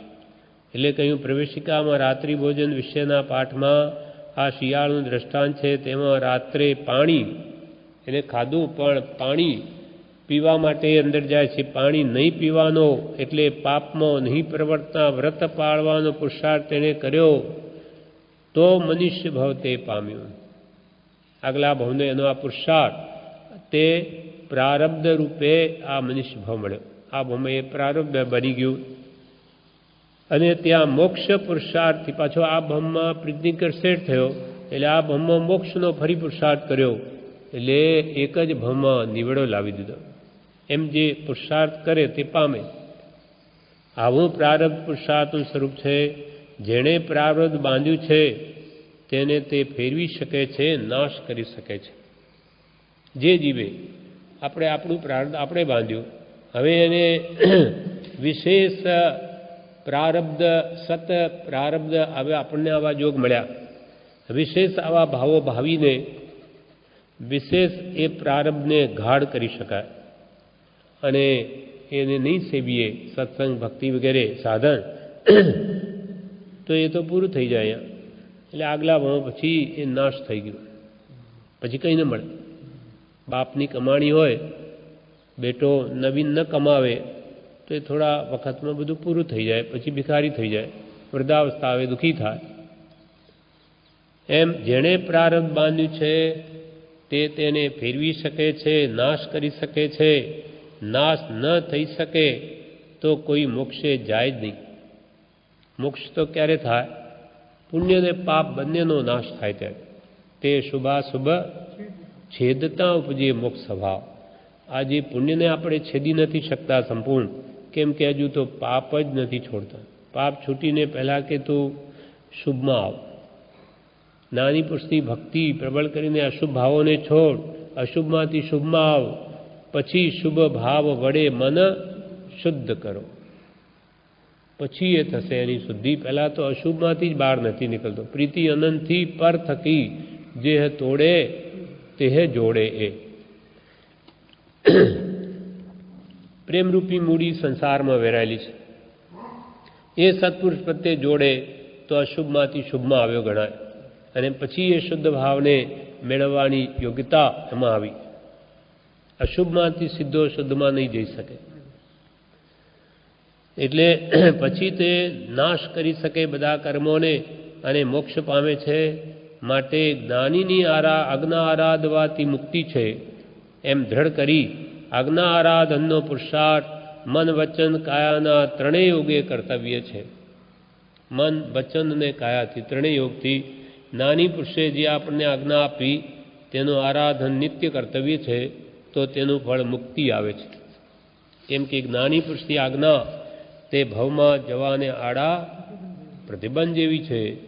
જ્ઞાનીની એક પણ આજ્ઞા એવી નથી કે જેથી આપણો સંસાર વધે ઘટે જ. કેમ કે મહાપુરુષો વિતરાગ થયેલા છે. એવી જ આજ્ઞા કરે કે જેથી આપણામાં વિતરાગતા આવે. હવે એ વિશે પુરુષાર્થી રહું પણ પ્રમાદી નહીં થાઉં એ વિશે જે કૃપાલજીનું વાક્ય છે મહાનીતિનું, એના વિશે મોક્ષમાળા વિવેચનમાં જણાવે છે. અંગ્રેજોની ભૂમિ તે આંગ્લ ભૂમિ, તેમાં વસેલા તે આંગ્લ ભૂમિઓ અંગ્રેજો, તેઓ રાજ્ય, વ્યાપાર, ઉદ્યોગ, હુન્નર વગેરે અનેક સંસાર સંબંધી કલા કૌશલમાં વિજય પામ્યા. તેનું કારણ શું? પુરુષાર્થ. તો કે ઉત્તર તેઓ કારણ શું? તો કે તેઓ જે કામ હાથમાં લે તેને ખૂબ ઉત્સાહ રાખે પાર પાડવા અને બધા ભેગા મળીને સંપત્તિ કરે. સંપત્તિ યુનિટી ઇઝ સ્ટ્રેન્થ, એકતામાં બળ છે. બધા ભેગા થઈને કામ પાડે અને ખૂબ ઉત્સાહ રાખીને કામ કરે, તેથી એમાં એમને સફળતા મળે. ઘણા માણસો સાથે મળીને સભા સમાજ કે કંપની સ્થાપીને કામ ઉપાડે, તેમાં સારું કામ કરનારને વળી ઉત્તેજન આપે અને નવીન શોધ કરવાનો ઉત્સાહ રાખે. તેથી તેઓએ પૈસા મેળવ્યા, ન્યાય નીતિથી કીર્તિ મેળવી અને રાજ્યો જીતી અધિકાર મેળવ્યો. અંગ્રેજોની વાત કરી, આ તો દ્રષ્ટાંત રૂપે કરી. હવે કૃપાલદેવ એના ઉપરથી શું કહે છે કે એમના ઉદાહરણ પરથી અંગ્રેજોએ સંપ રાખીને ઉત્સાહથી કામ કરીને અનેક પ્રકારના ઉદ્યોગો, હુન્નર કે રાજ્ય કે વેપાર મેળવ્યા, તેમ કૃપાલદેવ આ ઉદાહરણ આપી કે ધનાદિ માટે કંપનીઓ કાઢવાનો એ ઉપદેશ કરતા નથી. પૂછ્યું છે કે આ વાત કહી, તમે પણ કંપનીઓ ખોલો અને વેપાર ઉદ્યોગ ખોલો અને હુન્નરો કે રાજ્ય મેળવો, એના માટે અમારું કહેવું નથી. એ લોકોએ તેવો પુરુષાર્થ કરીને જેમ આ કળા કૌશલ કેમ મેળવી શક્યા, તેમ તમે સત પુરુષાર્થ કરો. એટલે સર્વજ્ઞ ભગવાને જે ગુપ્ત તત્વ એટલે આત્મા સંબંધી જે બોધ કર્યો છે તે અજ્ઞાત દશામાં આવી પડ્યો છે.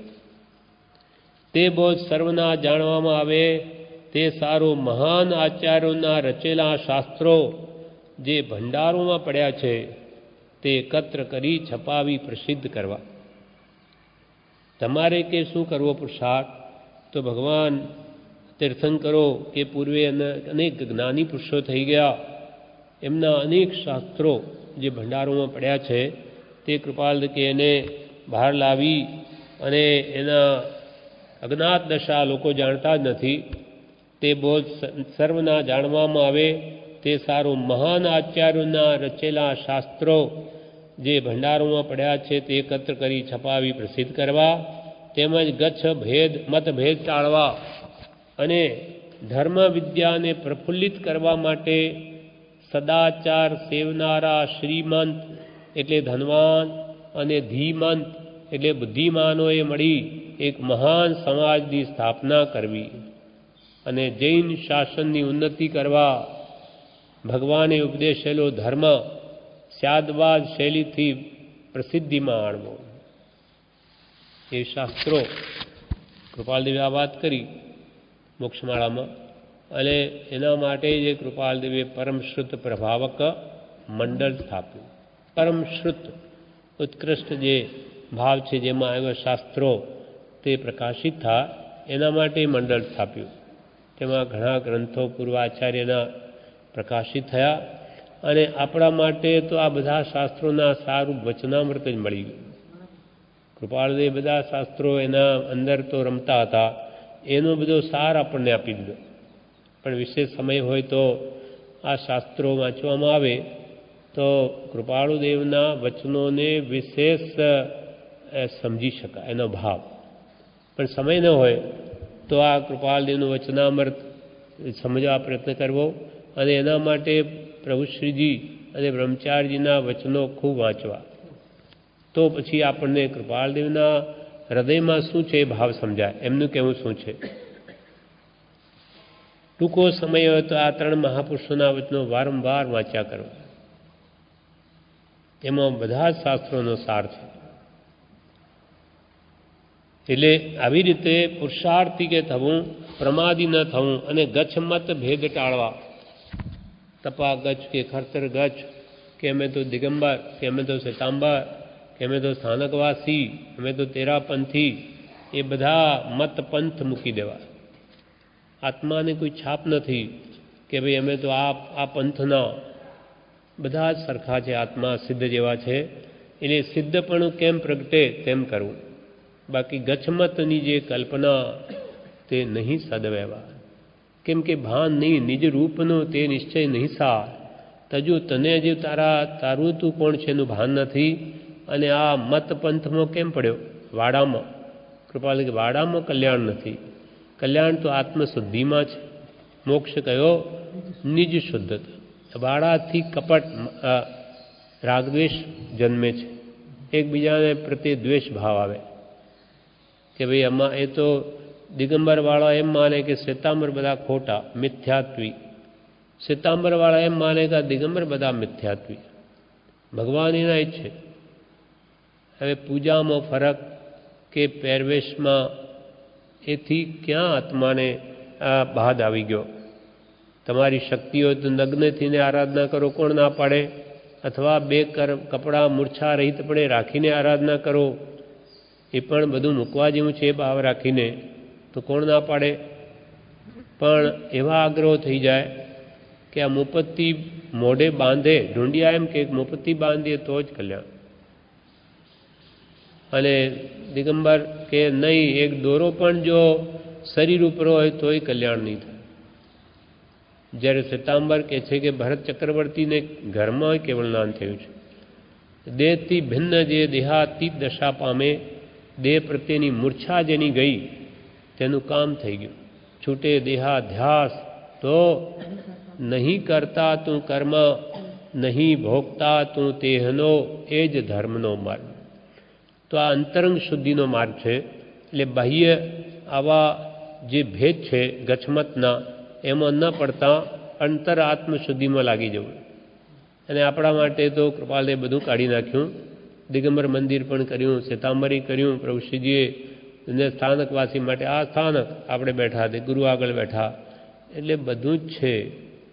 અહીંયા તો કે તમે બધા આવો, ભક્તિ કરો, સમજો, મતપક્ષરા આગ્રહ મૂકો, મિથ્યાગ્રહ, સ્વચ્છંદ, પ્રમાદ અને ઇન્દ્રિય વિષયની ઉપેક્ષા કરી ન હોય તો કલ્યાણ ન થાય. એ બધા આગ્રહ છોડી સત શું છે જાણો. હવે મતાર્થી કે ન થાઓ, સત્ય આત્માર્થી થાઓ. આત્માનું કલ્યાણ સામો છે એ કરો. એવો શુદ્ધ માર્ગ આવા ભયંકર કલિયુગમાં આપણને આપ્યો. તો એ વિદ્યાને પ્રફુલ્લિત થાય, એ વિદ્યા આપણા હૃદયમાં ઉતારીએ, બીજા પણ સમજે. તો આવા શાસ્ત્રો કે છે પ્રકાશિત કરવા, અને અહીંયાથી થાય છે. આજે મોટામાં મોટું પ્રકાશન ખાતું 114-15 પ્રકાશન અહીંયાથી થાય છે. અને સારું એવું બધા મોક્ષો દાન પણ ખૂબ આપે છે એમાં. એમ કૃપાલદેવે કહ્યું તે પ્રમાણે અહીંયા થાય છે. એટલે ધર્મ વિદ્યાને પ્રફુલ્લિત કરવા માટે સદાચાર સેવનારા શ્રીમંત, અને શ્રીમંત એટલે ધનવાન, અને ધીમંત એટલે બુદ્ધિમાનોએ મળી એક મહાન સમાજની સ્થાપના કરવી, અને જૈન શાસનની ઉન્નતિ કરવા ભગવાને ઉપદેશેલો ધર્મ સ્યાદવાદ શૈલીથી પ્રસિદ્ધિમાં આણવો. કેમ કે ભગવાનનો મત સ્યાદવાદયુક્ત છે, એ તો એનો પ્રાણ છે. સ્યાદવાદયુક્ત ન હોય તો બધું મિથ્યા ઠરે. એટલે સ્યાદવાદયુક્ત ધર્મ પ્રસિદ્ધિમાં આણવો. સ્યાદવાદ મતનું ઢંકાયેલું તત્વ એટલે તેના અપ્રગટ શાસ્ત્રો પ્રગટ થાય, તો જૈન સમાજ જાણી શકે કે જૈનમાં શું તત્વ છે. એ હેતુથી પરમ કૃપાળુ દેવના હાથે સ્થપાયેલ પરશુ પ્રવાહક મંડળ તરફથી સત્શાસ્ત્રોના પ્રકાશનની શરૂઆત થઈ હતી. લક્ષ્મી, કીર્તિ, અધિકાર તો લૌકિક છે, પણ ધર્મ કલા કૌશલથી તો સર્વસિદ્ધિ એટલે મોક્ષ મળશે. यहाँ अंग्रेजों तो पैसा पाछळ के राज्य पाछळ के कला हुनर पाछळ पड़ा. कृपाल के तो एमनो पुरुषार्थ केवो तो ये बतावा बात करी. बाकी तो क्या लक्ष्मी ने एनाथी कीर्ति मेळववी के अधिकार के सत्ता ए तो बधुं लौकिक छे. एथी कई आत्मानुं कल्याण न थाय. परंतु धर्म कला कौशल थी, धर्म कला, धर्म कहे आत्म स्वभाव को, આપણો આત્માનો સ્વભાવ પ્રગટ થાય, જે મલિન છે કર્મોથી ઢંકાયેલો છે એ બહાર આવે. એવો ધર્મ કલા કૌશલથી તો સર્વસિદ્ધિ એટલે મોક્ષ મળશે. તમે બધા આવરણો કર્મના આત્મા ઉપરથી હટાવતા જશો તો તમારો આત્મા મુક્તિને મેળવશે, સર્વ દુઃખથી છૂટી જશે.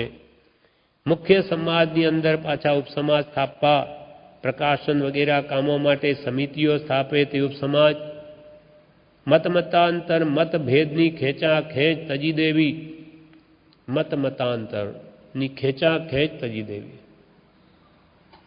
આ આગ્રહો એવા ગાઢ હોય છે, અને કુગુરો વળી એટલા બધા ગાઢ કરાવી દે કે એને સતમાર્ગ હાથમાં જ ના આવવા દે.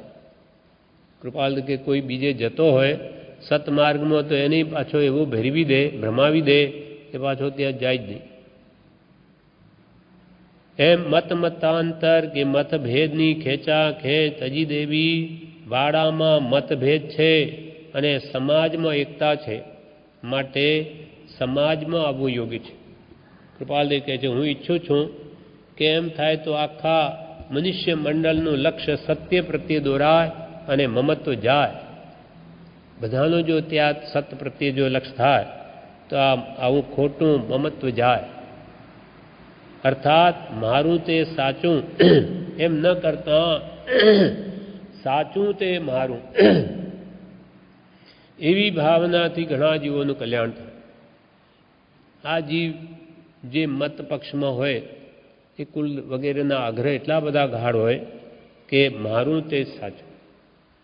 અમે તો વૈષ્ણવ અથવા અમે તો સ્વામિનારાયણ અથવા અમે તો જૈન. જૈન જો જીનનો અનુયાયી ખરો હોય, જીનનો અનુયાયી તે જૈન, તો એને તો મતભેદ હોય જ. જો ભગવાનનું તત્વ સ્યાદવાદથી તો સમજી લીધું હોય તો એને તો બધા મત સત્ય ભાષે અપેક્ષાએ સ્યાદવાદથી, પણ એકાંતે પકડી લે તો એ જૈનનો આગ્રહ પણ મિથ્યા થઈ જાય છે. એટલે કૃપાલ હું ઈચ્છું છું કે એમ થાય તો આખા મનુષ્ય મંડળનું લક્ષ્ય સત્ય પ્રત્યે દોરાય અને મમત્વ જાય. મમત્વ જાય એટલે મારું તે સાચું એમ ન કરતા સાચું તે મારું એવી ભાવનાથી ઘણા જીવોનું કલ્યાણ થાય. એટલે આવો સત્પુરુષાર્થ કે મનુષ્ય ભાવ પામ્યા છો તો આ મત પક્ષ ઝઘડા બધા મૂકવામાં પુરુષાર્થનો ઉપયોગ કરો અને સત્ય શું છે જાણવામાં સમય ગાળો. સ્ત્રી નીતિ બોધકમાં પણ ઉદ્યમ વિશે કૃપાળુદેવે શિક્ષા આપી છે. એવી ગરબીઓ લખી એમને 11 વર્ષની ઉંમરમાં. તેમાં કૃપાલદેવે કહ્યું, સાણી સુણતો ઉદ્યમ કેરી વાતડી. સાણી સુણતો ઉદ્યમ કેરી વાતડી. ઉદ્યમ નો કરનારો ભૂખે નહીં મરે. ઉદ્યમ નો કરનારો ભૂખે નહીં મરે. ઉદ્યમથી તો સુધરે ડાહી કાજ જો. બહેનોને માટે શિક્ષા આપી છે. એટલે એમ કે શાણી તું સુણ તો ઉદ્યમ કેરી વાતડી. હે શાણી, હે સજણી, તું ઉદ્યમની વાત સાંભળ. ઉદ્યમ એટલે પુરુષાર્થ. નવરીને બેસી રહે, કંઈ ને કંઈ પુરુષાર્થ કરે. ઘરના કામ હોય ત્યારે તો એ કરી લે, પણ બાકીના સમયમાં એમ તું વાંચન વિચાર કર, સત શું અસત શું જાણ. એમ ઉદ્યમનો કરનારો ભૂખે નહીં મરે અને ઉદ્યમથી તો સુધરે ડાહી કાજો. ઉદ્યમ કરતા શું નહીં પામે માનવી. મનુષ્ય ઉદ્યમ કરીને શું ન મેળવે? બધું જ મેળવે. આ ભગવાન તીર્થંકરોએ ઠેઠ મોક્ષ મેળવી દીધો. પુરુષાર્થથી જ થયું છે. જે ભગવાન સિંહના ભમા, જે પાર્શ્વનાથ હાથીના ભમા, પણ પુરુષાર્થ કરીને તો ઠેઠ તીર્થંકર બની ગયા. તો કે ઉદ્યમ કરતા શું ન પામે માનવી. દે પ્રત્યુત્તર તેનો તું તો આજ્યો. એનો આજ પ્રત્યુત્તર આપ કે ખરેખર ઉદ્યમ કરતા શું ન મળે? બધું જ મળે. સાણી સુણતો ઉદ્યમ કેરી વાતડી. ઉદ્યમ નો કરનારો ભૂખે નહીં મરે. ઉદ્યમથી તો સુધરે ડાહી કાજ જો. ઉદ્યમથી તો સુધરે ડાહી કાજ જો. ઉદ્યમ કરતા શું નહીં પામે માનવી. ઉદ્યમ કરતા શું નહીં પામે માનવી. દે પ્રત્યુત્તર તેનો તું તો આજ જો. દે પ્રત્યુત્તર તેનો તું તો આજ જો. શાણી સુણ તું ઉદ્યમ કેરી વાટડી. ઉદ્યમ એટલે પુરુષાર્થ, સત્ય પુરુષાર્થ. જો ઈચ્છો પરમાર્થો કરો સત્ય પુરુષાર્થ. એના વિશે સૌવિજયજી મહારાજ પણ 24 જે લખી સ્તંભનો એમાં કહે છે, પ્રમાદીઓના દ્રષ્ટાંત કે પ્રમાદી જીવો કેવા હોય બધા, તો કે ગામ બહાર ગંગાજી પ્રગટે પણ ત્યાં જવા જેટલો શ્રમ ન ઉઠાવાય. કે ભાઈ ગંગા નદી આવી આપણા બહાર જ, ગામની બહાર જ, પણ ત્યાં ગામની બહાર જાય કોણ? આટલો પણ જો એનાથી પુરુષાર્થ ન થાય તો એને કાર્યસિદ્ધિ કેમ થાય? ઘર બેઠા ગંગા આવી એમ કહીએ છે, તેમ કે ગામ બહાર ગંગાજી પ્રગટે પણ ત્યાં જવા જેટલો પણ શ્રમ ન ઉઠાવાય તો કલ્યાણ કેમ થાય? અથવા વસ્તુની પ્રાપ્તિ કેમ થાય? અથવા વૃક્ષ ઉપર ફળ પરિપક્વ થયેલું હોય પણ તેને તોડીને ખાવા જેટલી પણ મહેનત ન થાય. ફળ પાક્યું પણ એને તોડીને તો લેવું જ પડે, પછી જ ખવાય, કે આપોઆપ ત્યાંથી મોઢામાં ન આવે. એમ વૃક્ષ ઉપર ફળ પરિપક્વ થયેલું હોય પણ તેને તોડીને ખાવા જેટલી પણ મહેનત ન થાય, તેમ ભૂખ્યા માણસને કોઈ દયાળુ પુરુષ સુંદર ઘેવર આપવાનું કરે તે વખતે અક્કલહીન માણસ હાથ લાંબો ન કરે. કે ભાઈ ઘેવર આપું છું તો એ હાથ ન માંડે. હાથ ન માંડે ઘેલોજી. ભૂખ્યાને જેમાં ઘેબર દેતા હાથ ન માંડે ઘેલોજી, સેવો ભવિયા વિમલ જીડે સર દુલ્હા સજ્જન સંગાજી. તેમ અવસર પામી આળસ કરશે તે મૂર્ખમાં પહેલોજી. મૂર્ખ શિરોમણી. ભૂખ્યાને જેમ ઘેબર દેતા હાથ ન માંડે ઘેલોજી.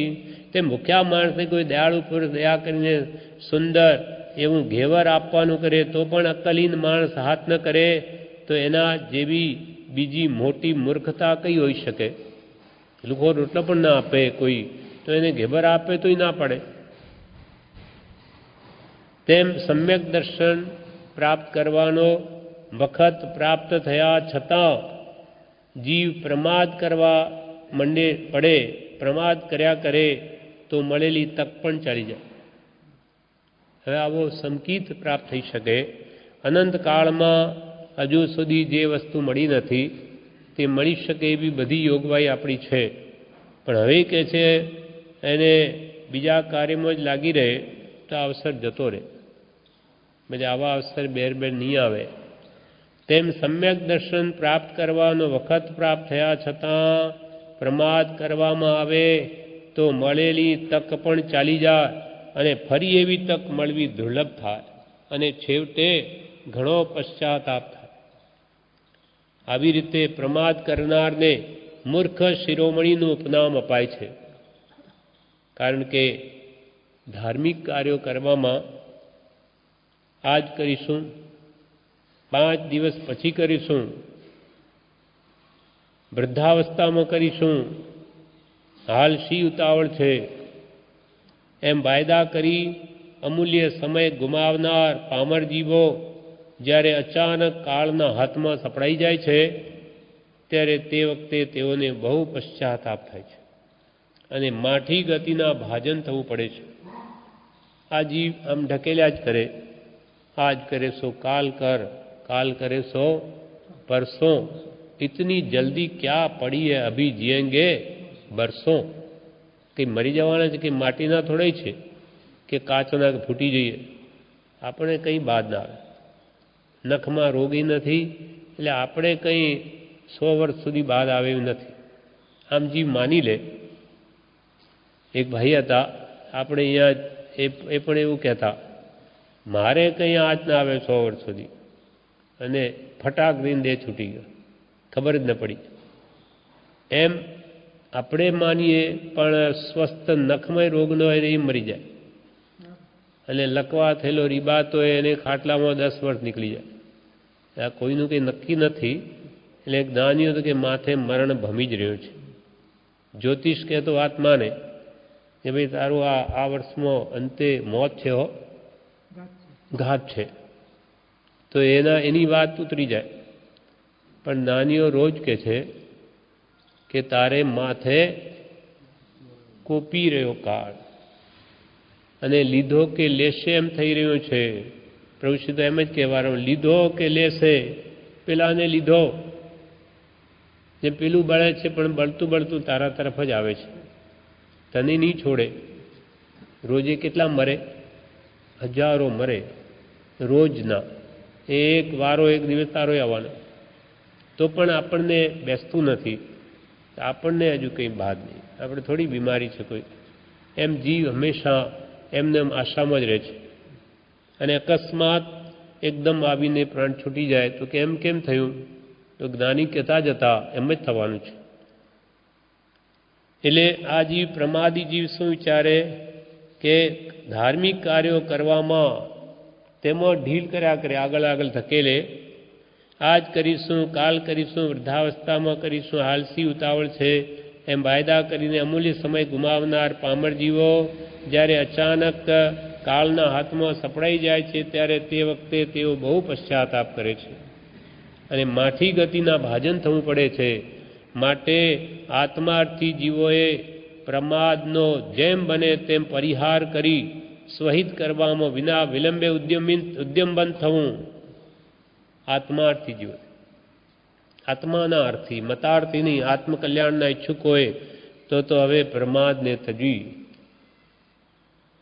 જેમ બને તેમ શીઘ્ર સ્વહિત કરવામાં વિના વિલંબે, વિલંબ નહીં કે 12 મહિના પછી કોણે જોયા 12 મહિના. ઉદ્યમ બંધ થવું. ભાગ્યવંત જીવો જ સુખે આત્મિત સાધી શકે છે અને તેઓને પસ્તાવાનો વખત આવતો નથી.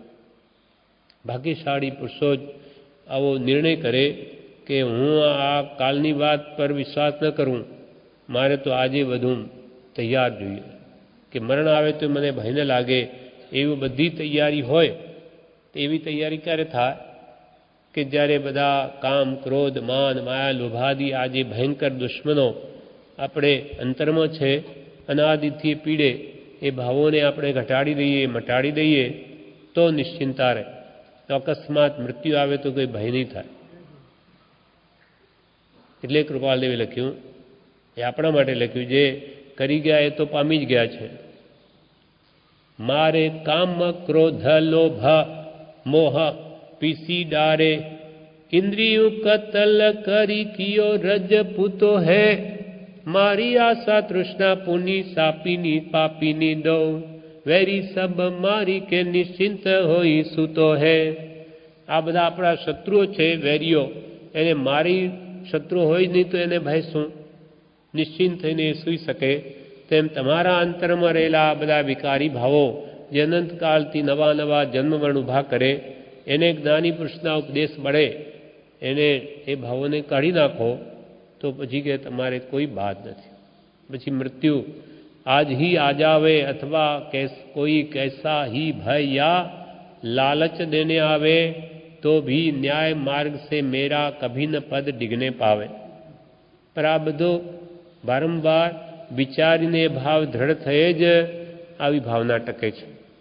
એ તો તરત મરણ આવે કે આપણે આકડા બાકડા થઈ જઈએ, અરે આ શું થઈ ગયું, મેં તો એવું ધારેલું નહીં.